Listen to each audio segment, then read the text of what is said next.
जय हिंद। स्वागत है दोस्तों आपका हमारे YouTube चैनल पे। दोस्तों आज हम फिर से आपके लिए लेके आए हैं कक्षा 12th आर्ट्स का ज्योग्राफी का चैप्टर नंबर 10 जो कि मानव अधिवास से है। दोस्तों मानव अधिवास के चैप्टर से आज हम एक महत्वपूर्ण बिंदु के बारे में बात करेंगे जो कि ग्रामीण अधिवास के प्रकार है। दोस्तों ग्रामीण अधिवास के प्रकार के बारे में बात करेंगे, साथ ही साथ आपको हम इससे नोट्स भी देते जाएंगे जो कि आप अपने कॉपी में नोट डाउन करते जाइएगा ताकि आपको फिर से वीडियो देखना ना पड़े। चलिए दोस्तों वीडियो को करते हैं शुरुआत। अगर दोस्तों आप हमारे चैनल पर नए होंगे तो चैनल को कृपया सब्सक्राइब कर लें और लाइक करें, शेयर करें और कमेंट्स जरूर करें दोस्तों। तो चलिए दोस्तों वीडियो को करते हैं दोस्तों आज हम बात करेंगे ग्रामीण अधिवास के बारे में। क्या है दोस्तों हमारा आज का बिंदु है, आज का पॉइंट है ग्रामीण अधिवास। दोस्तों मानव अधिवास को मुख्यतः दो भागों में बांटा जाता है। पहला आता है ग्रामीण अधिवास, दूसरा आता है नगरीय अधिवास। तो आज का हमारा पॉइंट है ग्रामीण अधिवास। ग्रामीण अधिवास को विभिन्न प्रकार, ग्रामीण अधिवास के विभिन्न प्रकारों के बारे में विस्तार पूर्वक जानेंगे।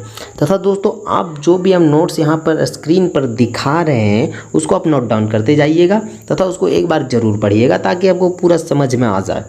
चलिए दोस्तों करते हैं शुरुआत। तो ग्रामीण अधिवास में मुख्यतः लोग निवास करते हैं।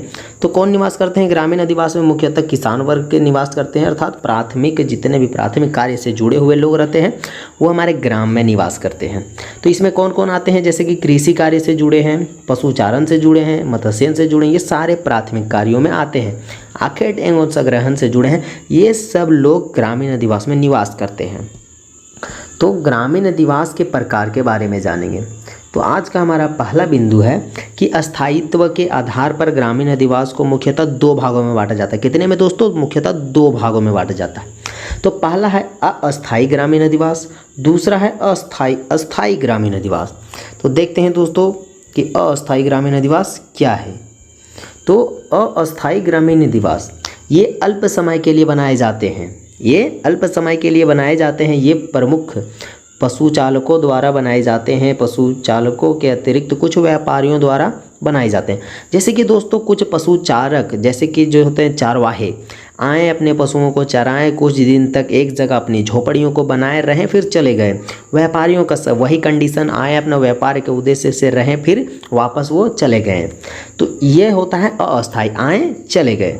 तो दोस्तों यह अधिकांशतः मध्य एशिया के खिरगिज ग्रीष्मकाल, कब? मध्य एशिया के खिरगिज ग्रीष्मकाल में पहाड़ों पर तथा शीतकाल में मैदानों पर। दोस्तों ये इस तरह के अस्थायी ग्रामीण अधिवास जो होते हैं वो ग्रीष्मकाल में पहाड़ों में निवास करते हैं, पहाड़ों में चले जाते हैं और शीतकाल में मैदान में आ जाते हैं।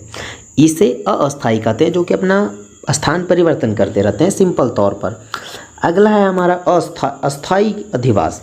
तो ये उन क्षेत्रों में होते हैं जहाँ की भूमि समतल होती है। दोस्तों समतल होती है मतलब कि इस तरह समतल होती है, तभी तो लोग को रहने में थोड़ा सहूलियत होती है और वो अस्थायी रूप से बस जाते हैं, अस्थायी रूप से बस जाते हैं।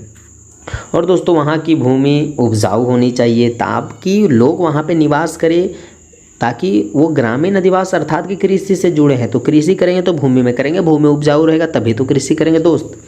और जल की उपलब्धता हो, फिर मानव जीवन सुरक्षित हो। मानव जीवन सुरक्षित ही नहीं रहेगा दोस्तों तो लोग रह के क्या करेंगे।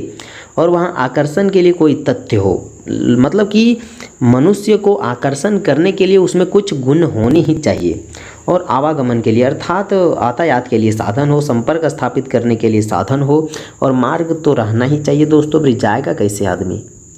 और दोस्तों इस प्रकार की जो रहती है बस्तियां, अस्थायी बस्तियां, वो सामान्यतः भूमध्य सागरीय, मानसूनी एवं शीतोष्ण प्रदेशों में अधिकांश बस्तियां अस्थायी रूप लिए जाते हैं।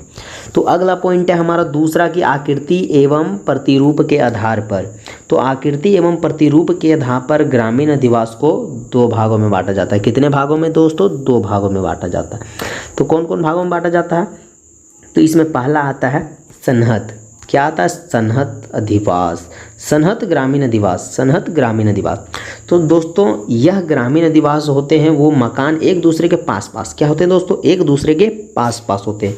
सन्हत अधिवास में जो होते हैं मकान वो एक दूसरे के पास पास होते हैं। और इसमें मानव अधिवास समतल एवं उपजाऊ भूमि। चलिए दोस्तों दिखाते हैं हम आपको।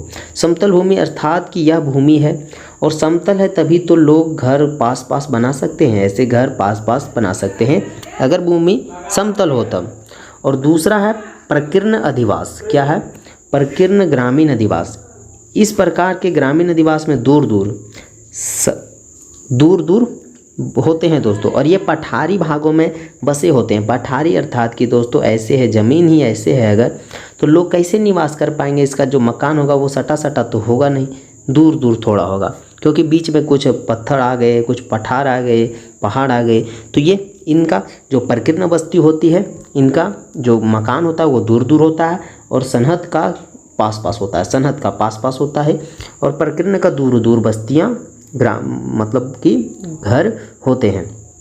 और दोस्तों ये जो प्रकीर्ण बस्तियां होती है, इनको एक जगह मिलाने का काम कौन करता है, तो पूजा स्थल तथा बाजार। दोस्तों भला ही घर दूर दूर है, लेकिन मंदिर तो लोग एक ही पास जाएंगे, बाजार तो एक ही पास जाएंगे ना।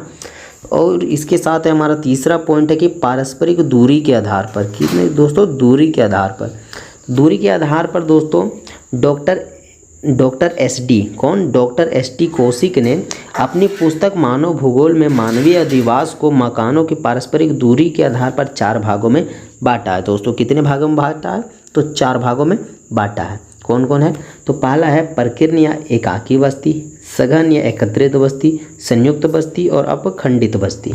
चलिए दोस्तों देखते हैं इसको डिटेल में। तो पहला है प्रकीर्ण या एकाकी बस्ती।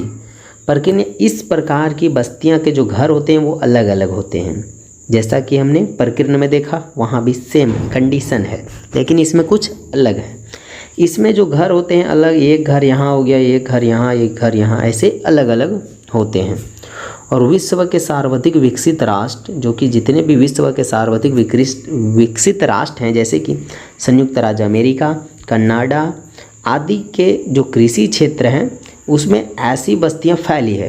इन्हें कृषि गृह भी कहा जाता है।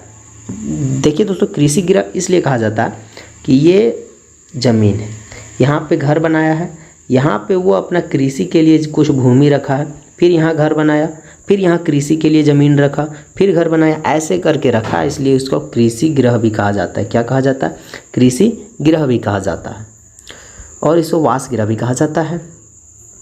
अगला है हमारा सघन या एकत्रित बस्तियां। क्या है सघन या एकत्रित बस्तियां, तो दोस्तों देखते हैं सघन या एकत्रित बस्तियां को, कि जिन बस्तियों के घर पास पास होते हैं, क्या होते हैं, पास पास पारस्परिक सटे हुए होते हैं, एकदम पूरा सटा हुआ घर होता है दोस्तों, इस तरह का सटा हुआ होता है, तथा पास पास होते हैं, एकत्रित या सघन बस्तियां कहे जाते हैं। कुछ विद्वानों इसे पुंजित या केंद्रीय अधिवास भी कहते हैं। क्या कहते हैं दोस्तों, पुंजित या केंद्रीय अधिवास भी कहते हैं। तो अगला है दोस्तों हमारा, इसी यही कहते हैं प्रकीर्ण या एकाकी बस्ती। अगला पॉइंट है हमारा संयुक्त बस्तियां। क्या है, संयुक्त बस्तियां। तो दोस्तों संयुक्त बस्तियों के अंतर्गत प्रायः या एक केंद्रीय ग्राम होता है। क्या होता है, प्रायः एक केंद्रीय ग्राम होता है। जैसे दोस्तों एक केंद्र हो गया, उसका एक ग्राम हो गया, वो ग्राम एक केंद्र है, केंद्र होता है। किंतु इसके साथ ही गांव की सीमा के भीतर ही कुछ छोटे छोटे पूर्वे या नगले होते हैं।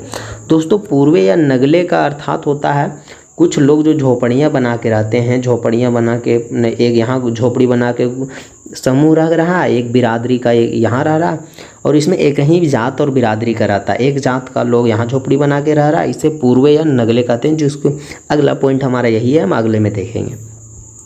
किसी कारणवश ये केंद्रीय ग्राम को छोड़कर आते हैं। जो पूर्वे या झोपड़ी वाले लोग होते हैं, पूर्वे या नगले, वो किसी कारणवश ग्रामीण के जो केंद्रीय ग्राम होते हैं उसको छोड़कर आकर एक ही परिवार का छोटा समूह होता है, तथा इसमें एक ही जाति बिरादरी के लोग रहते हैं और आके बसते हैं, उसे प्रकीर्ण या एकाकी बस्ती कहा जाता है।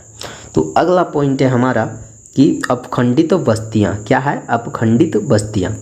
अपखंडित बस्तियां दोस्तों, इसका अर्थात यह मतलब होता है कि जिस ग्रामीण अधिवास में गांव की सीमा के भीतर एक इतना बड़ा गांव है, मान के चलिए, इस सीमा के भीतर मुख्यतः अलग अलग, एक यहाँ बस्ती हो गया, एक यहाँ हो गया, कुछ यहाँ हो गया, कुछ यहाँ हो गया, कुछ यहाँ हो गया, मतलब एक ही गांव के अंदर अलग अलग जगह पे बस्तियाँ बसी होती है, उसे अपखंडित बस्तियाँ कहते हैं। दोस्तों इस प्रकार की जो बस्तियां हैं वो मुख्यतः बंगाल के डेल्टा प्रदेशों, गंगा, घाघरा, दोआब, तापी नदी ये सब के किनारे विकसित होती है तथा पश्चिमी भाग में आदि में इस प्रकार के अपखंडित बस्तियां विकसित होती है। अगला पॉइंट है तो दोस्तों तथा हमारा ये अंतिम पॉइंट है कि विकास की अवस्था के आधार पर। क्या है दोस्तों? विकास की अवस्था के आधार पर। तो विकास मतलब कि डेवलपमेंट। इसमें पहला आता है हमारा नगला या पूर्वा, जो कि हमने आगे ही बताया कि नगला या पूर्वा कुछ झोपड़ियों या घरों का स्वरूप होता है, कुछ घर या झोपड़ी का स्वरूप होता है तथा इसका जो आकार होता है वो गांव की अपेक्षा छोटा होता है। जितना बड़ा गांव होता है उसके अपेक्षा ये छोटा होता है। इसी के साथ है हमारा अगला पॉइंट है कि गांव। दोस्तों गांव है कि एक नगले या पूर्वे का एक बड़ा रूप होता है। नगला पूर्वा छोटा होता है और इसी का बड़ा रूप गांव होता है, जिसमें मुख्यतः किसान वर्ग रहता है। अब दोस्तों गांव है तो किसान वर्ग ही रहेगा ना, उसमें इंजीनियर थोड़ी हो रहेगा। तो कृषि कार्य से संबंधित अनेक लोग, जैसे कि कृषि कार्य, जब किसान कृषि कर रहा है तो उसको हल जोतने के लिए तो हल चाहिए, तो बनाएगा कौन? बढ़ई बनाएगा। उसको फार पजाने के लिए लोहार चाहिए। तो दोस्तों इसमें सभी संबंधित लोग रहते हैं। तो लोहार हो गया, बढ़ई हो गया, नाई, धोबी हो गया, ये सब भी एक गांव में रहते हैं और जो परस्पर एक दूसरे से जुड़े होते हैं। एक दूसरे से क्या होते हैं? जुड़े होते हैं। और हमारा अंतिम पॉइंट है बाजारी गांव।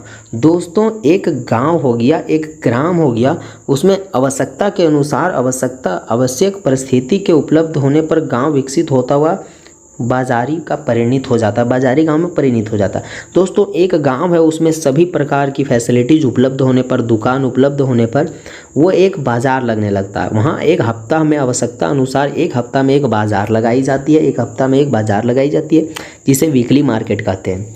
तो इस प्रकार जो डेवलप होता जाता है एक गाँव और एक बाजारी गाँव का रूप ले लेता है। और एक बाजारी गाँव और भी डेवलप होते होते एक कस्बा का रूप ले लेता है।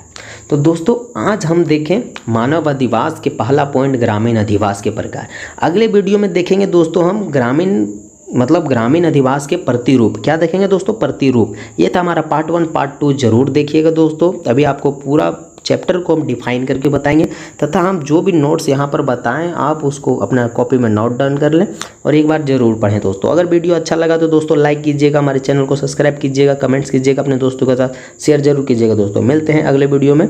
जय हिंद, जय भारत।